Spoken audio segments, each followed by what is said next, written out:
What's up, you guys? It's your girl, Rena, and we are back with another episode. I'm super excited today because it is my first time filming an official elevated podcast here in Miami. As y'all know, if you've been sticking around long enough, I announced that I'd be moving to Miami. I moved out of my hometown from the DMV area. We've been living in Miami now for a couple of months, and I'm so blessed to be here. I want to say shout out to Track House Studios and Flick House. Flick House, right? Track House and Flick House. Look at that. Interesting.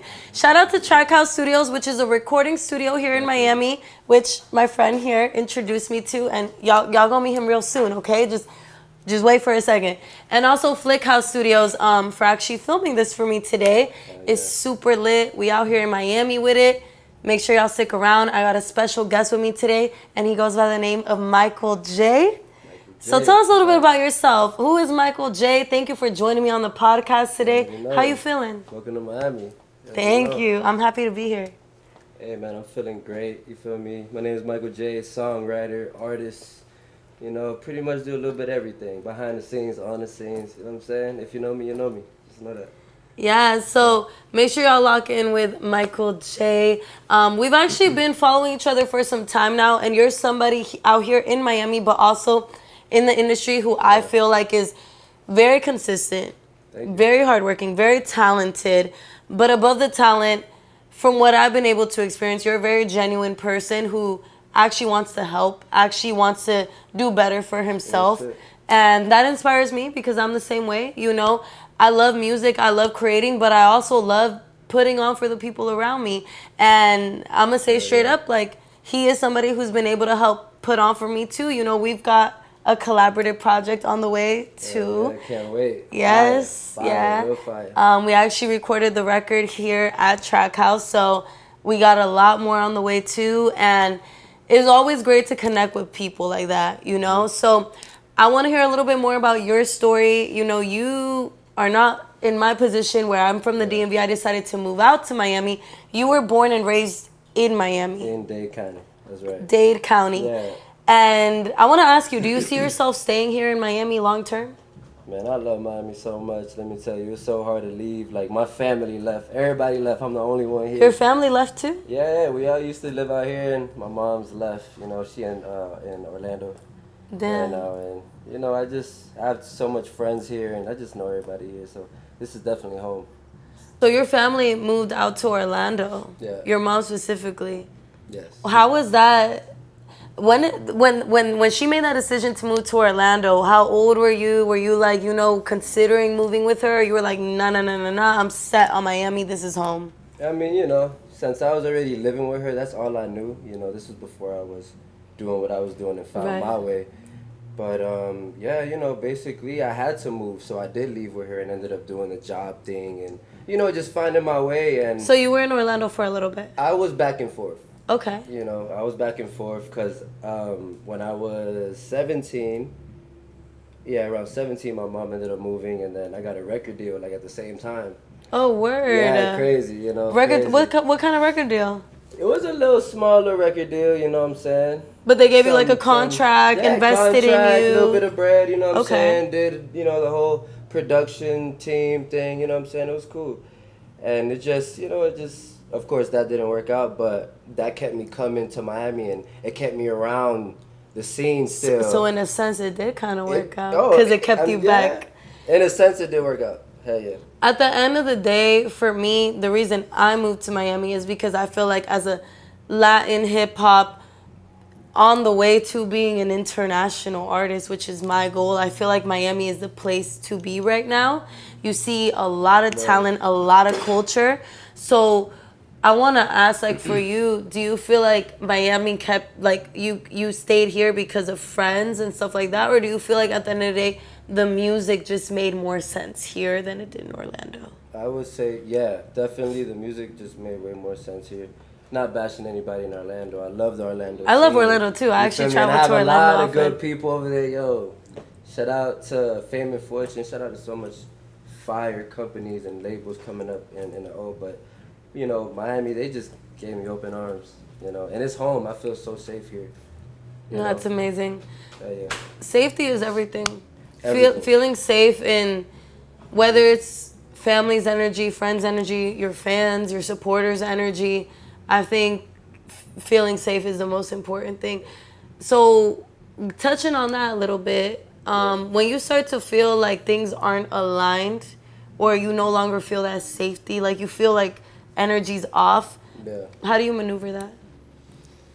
It really depends. Like, sometimes when I'm in a different city and I'm feeling off, there's not really that much I could do but just put up with it, you know, because we're in a different city. There's not really much we could do or much people we could just reach out to. Yo, come scoop me or whatever. But, you know, I just stay focused, and I always just remind myself why I'm doing something, why I'm here. And, you know, that usually gets me through the day, you know what I'm saying, through the bad vibes, through all that shit. Finding that balance. Yeah, finding that balance, man. Just getting the work done and leaving. Like, you know what I'm saying? You spoke on traveling. You know, when you're traveling, sometimes you're not always in control. And oh my God. Facts. Are there any experiences you could share with the audience? Because I'm sure there's a lot of people out there that might want to get into music or just business. Yeah. And sometimes you got to go to new cities to do that. But you might experience some people. You might experience maybe a booking wasn't what you expected it to be. Oh yeah. Facts. How do you maneuver and go around that? I mean, so many times. I could tell you this one story not too long ago. I was just in LA, and me and my homie. Well, actually, it was my birthday. You feel me? November 2nd was my birthday, and I was in LA. And we had a session at like 5 a.m.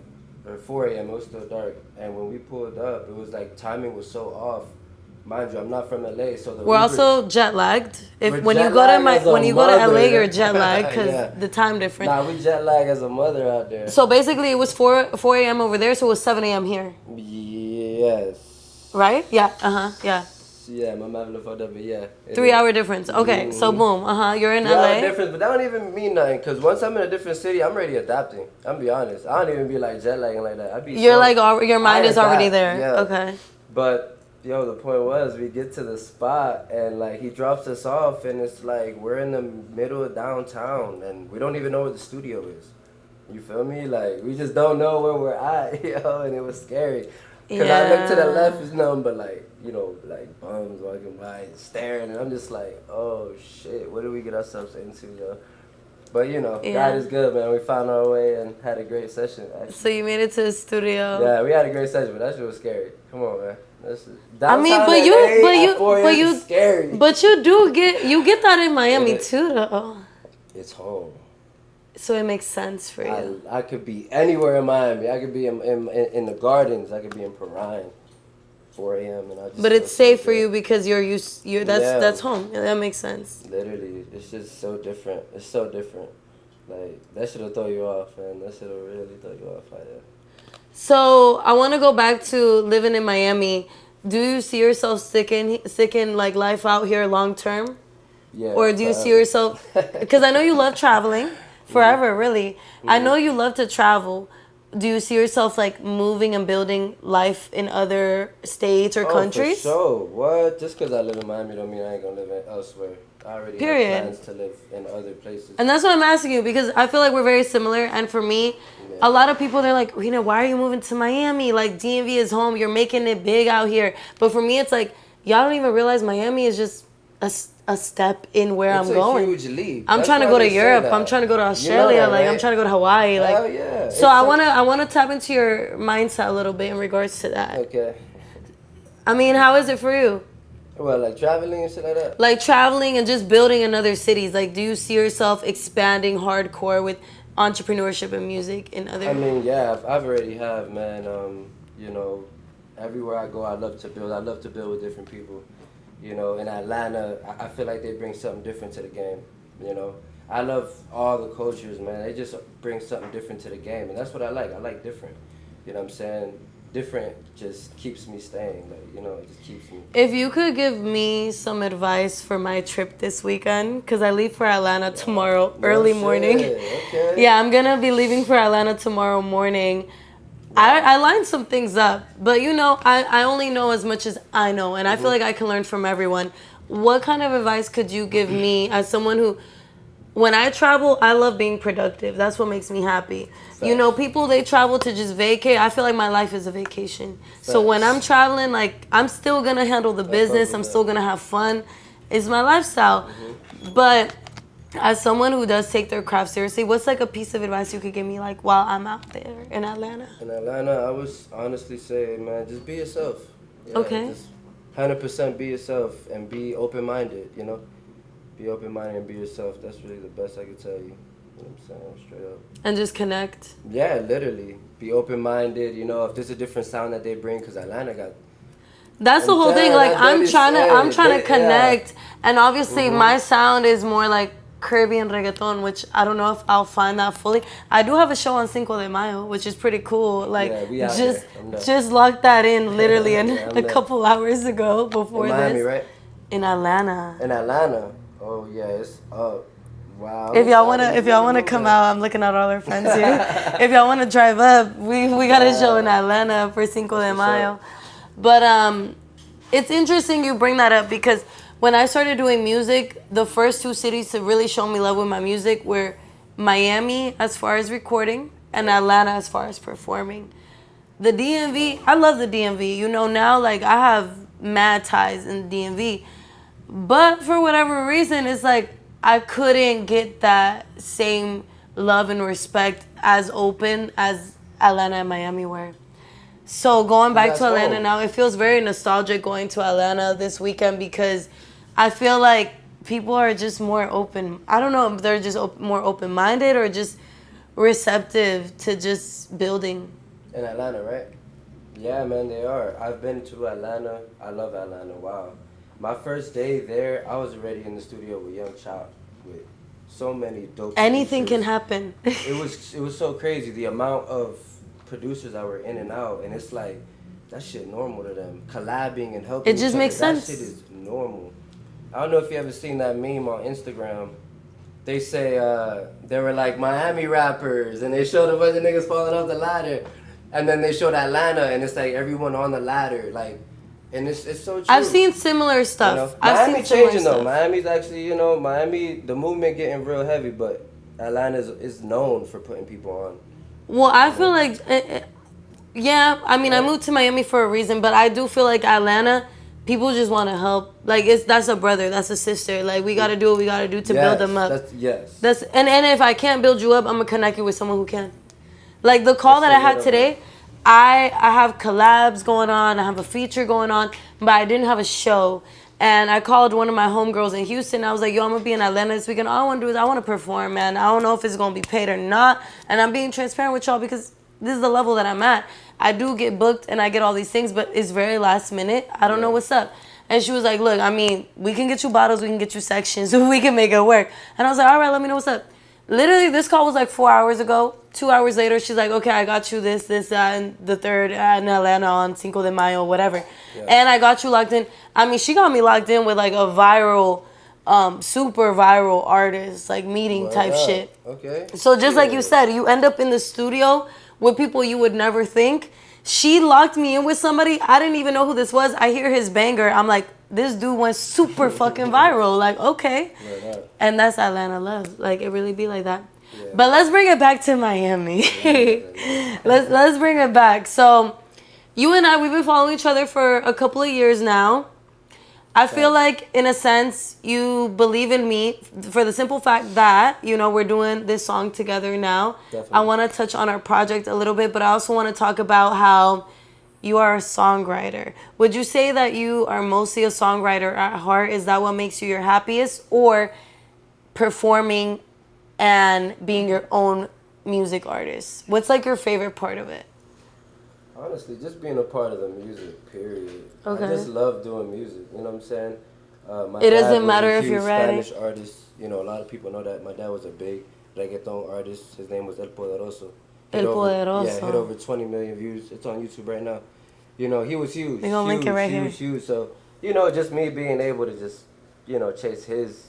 So in a sense, you were that legacy going. You know? In a sense, you were raised in the music environment with your family. Oh yeah, big time.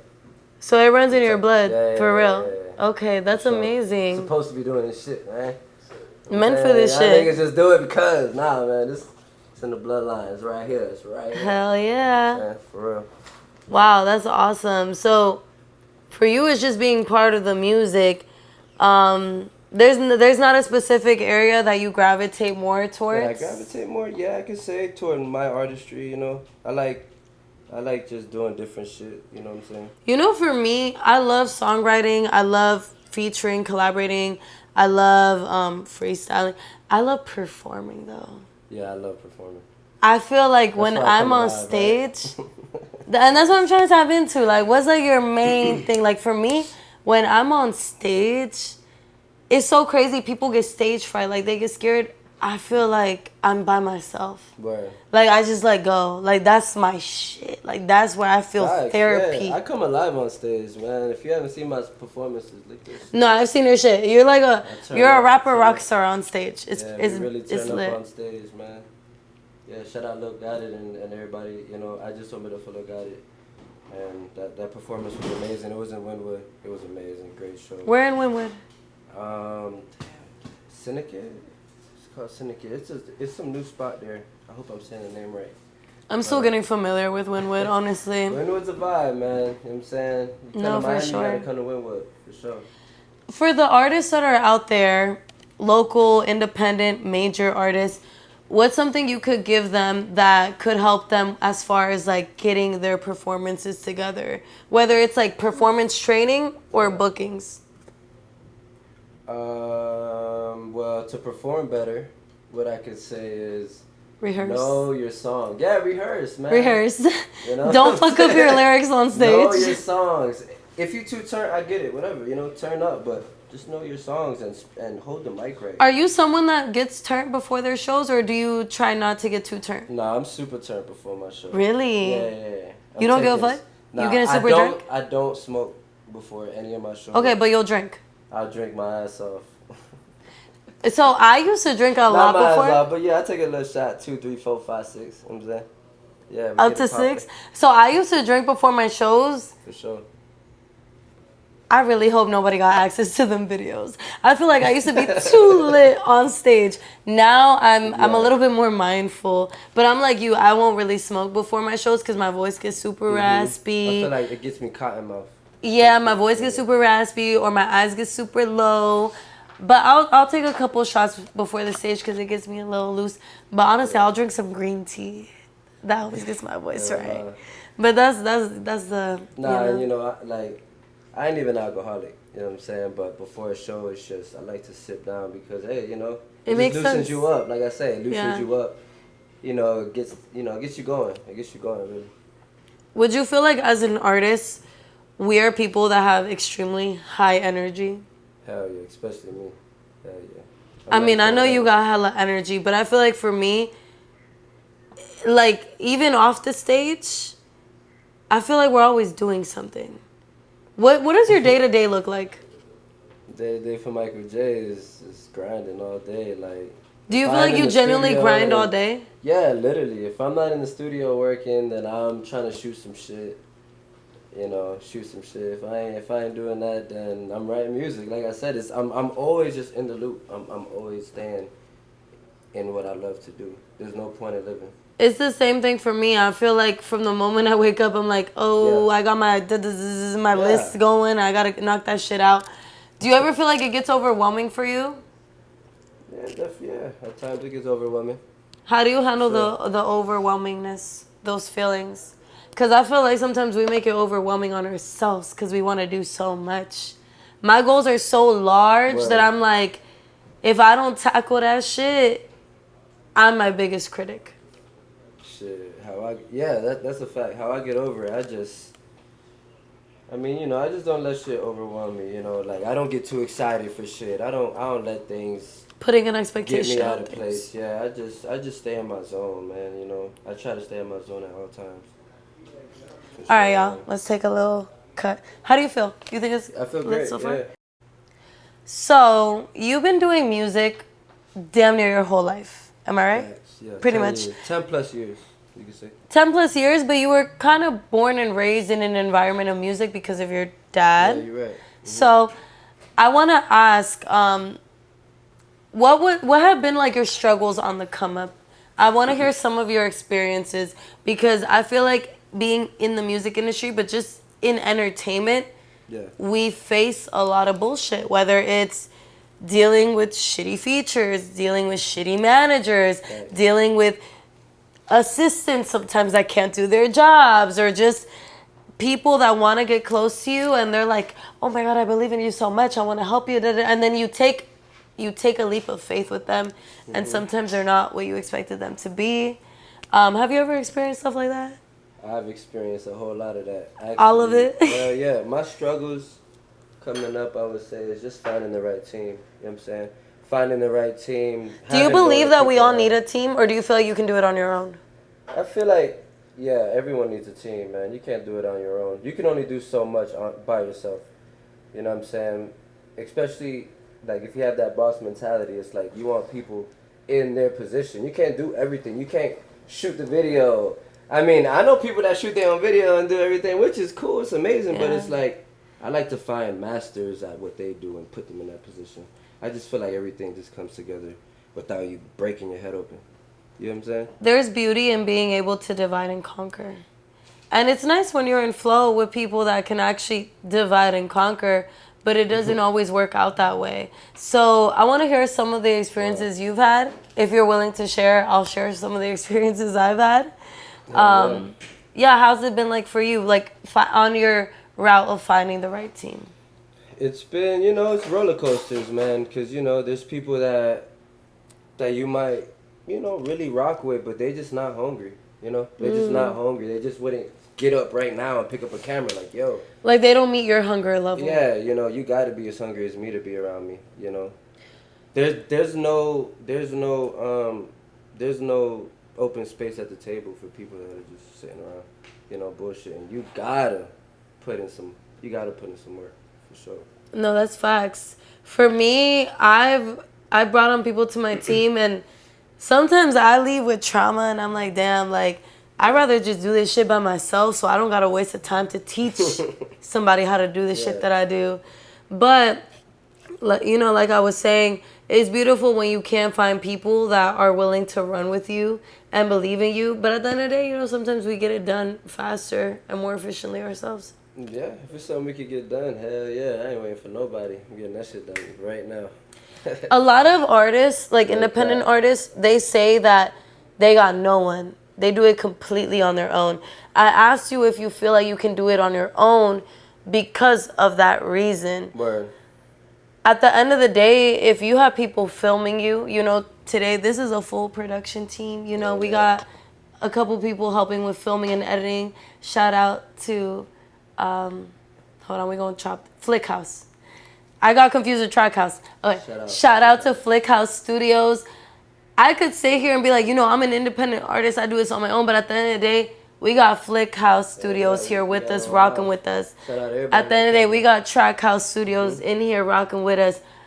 Personally, I don't believe that you can just do it on your own. Because at the end of the day, if you paid somebody to help film your production or mix your song, they were still part of the process. Even if there's a falling out, even if you don't talk to them no more, you can't sit here and say, oh, I did this all myself. We look at your page, you done credited all these people, or we know that you have all these people on your team. Even if it's not a solid team, those were people that are still part of your process. Let me tell you, people forget. They always say, oh, I did this to myself. What about the people that doubted you and downed you? Those are people part of your come up, real shit. Yeah. They molded you and, made you go in that direction. So anyone that doubted you, they're part of your process. Real shit. Everyone. Also, too, for both of us, we brought people onto our team at some point that maybe didn't align. But at that time, they did align. So as entrepreneurs, as music artists, we have to take accountability and be able to say, you know what? Maybe we fucked up bringing them on in the first place. But maybe they came on because they did believe in us to a certain extent. Perception is everything. Yeah. So, but I'm someone who's just like, we got to be able to take accountability to know when, everybody plays a role in this position. Yeah, and you got to know when to use people. As bad as it sounds. Not like use them like that, but some people are only good for certain things. Leverage is the word. Yeah, leverage. You got to know when to leverage people. Yeah, facts. Like, we're leveraging the studio. We're leveraging the filming team. I'm leveraging you to build up my podcast right now, and for whatever reason, you might be leveraging me. I don't know. I know you've never done interviews and stuff like that before, right? I've done an interview, but I didn't let them post it live. I didn't like it. Really? Yeah, but you know. Are you gonna tell me not to post this because you didn't like it? Nah, man, we locked in. We locked in for some, man. I'm locked in with Rena B, man. I wanna ask. I know you've been offered different interview opportunities, and you know you decided to come onto my show, use my platform this time around. What inspired you, or what actually gave you that feeling to be like, you know what, like Rena's cool, she's great vibes. Like I'm gonna jump on the show today. Hell yeah.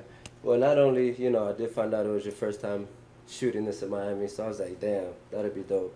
But come on, you know, it's at the track house, and hey, you know, this is home, so I was like, hell yeah, you know, it's only right. It's only right that we lock in. It's only right. We also got music on the way. Oh yeah, big singles on the way. So let's talk a little bit about that.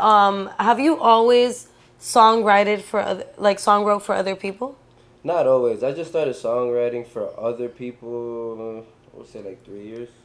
Okay. But yeah, like the past 3 years, I started songwriting for people, you know. So when it came to our collaboration with the songwriting, do you feel, be honest here, do you feel like my sound needed some more help and you were like, you know what, let me help her out and help her with some songwriting? Or were you just like, I fuck with her sound, like I could probably help her build out here or something? Like what was the whole vision behind that? I feel like, you know, every artist needs to build somewhere.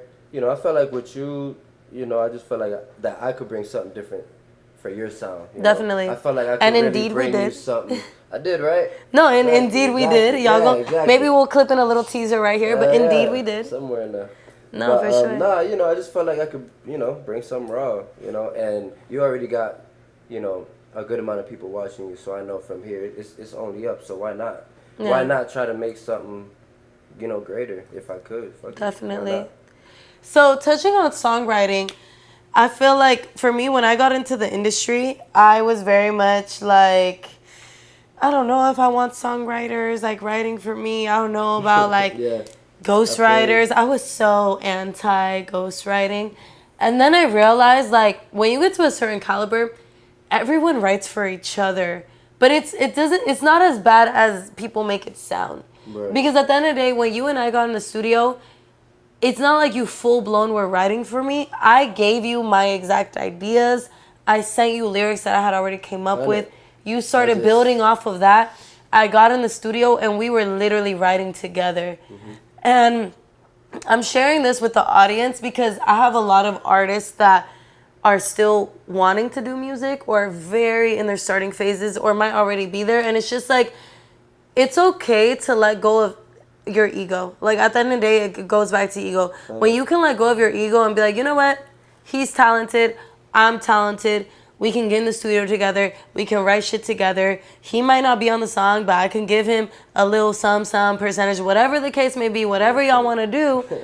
It's just nice to help, like for everybody to help each other out. I think that's dope that you're so open about talking about it, because there's so much. It is a taboo topic. So much artists just be hiding, like you feel me? Like they'll hide behind the door when they come to talk about this shit. When it comes to my business, that's what makes you, you know, unique and dope. You know what I'm saying? Because like I said, people will hide behind. I mean, yeah, he like song wrote on my song, and it's crazy because me 2 years ago would have been like, I would never have a ghostwriter, songwriter, but like. Man, look at Drake credits, man. He's having like 75 motherfuckers on that shit. Let's talk about that. If y'all search up Drake, Rihanna, Beyonce, no, like hundreds of ghostwriters. Yeah. And what's crazy is it's multiple ghostwriters on one song. And ain't nothing wrong with that, man. It's nothing. It's beautiful to me how so much people could just come together. I mean, you look at Rihanna's Super Bowl performance. She's the one that executed the performance. At the end of the day, she got a team behind her, but it does take an army to build up an artist. And the moment that you can let go and be like, you know what, this is just how it runs. That's 100. It's okay. So I'm actually glad that I've been able to reach that growth period in my life to be like, you know, because when you hit me up, I could have taken offense and been like, why he say that? I thought you would, to be honest. Really? Yeah, a little bit, because a lot of artists would, you know, like, you're trying to say. He I ain't literally. trying to say shit. I'm just trying to say I could sauce you up. Like, you know, hey, take it or leave it, you know? Because honestly, we don't interact OD. Like, we've been following each other for some time. I see your consistency. I see your hard work.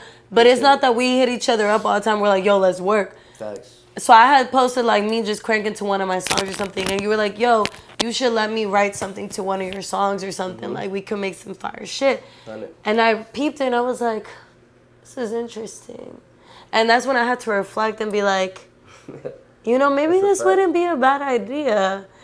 And like I said, sometimes your mind shifts. Like 2 years ago, I would have been like, what the fuck is wrong with him? Like, I would never have a ghostwriter on my team. Hell no. But it's growth, like you know? I said, you know, I've seen your hustle. You've been grinding hard as hell.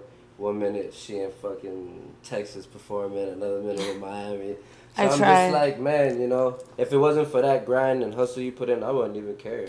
But since I saw that, I'm like, you know what? I know this will go somewhere.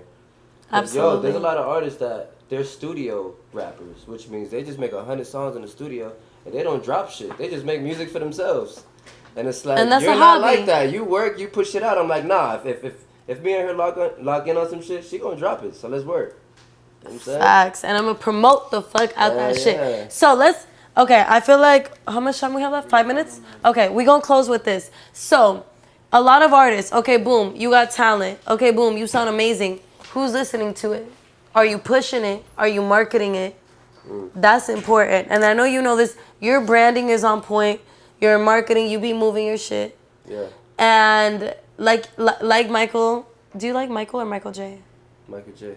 Like Michael Jaay just said, if it wasn't for my grind, my consistency, all these things, he probably wouldn't have even been like, yo, let's write a song, whatever the case may be. And I'll be straight up. If it wasn't for the consistency I seen in your track record these past couple years, I would have been like, yo, who is this guy? Like, why? It wouldn't have worked either. So at the end of the day, it's like, you never know who's watching. You never know who you came in touch with.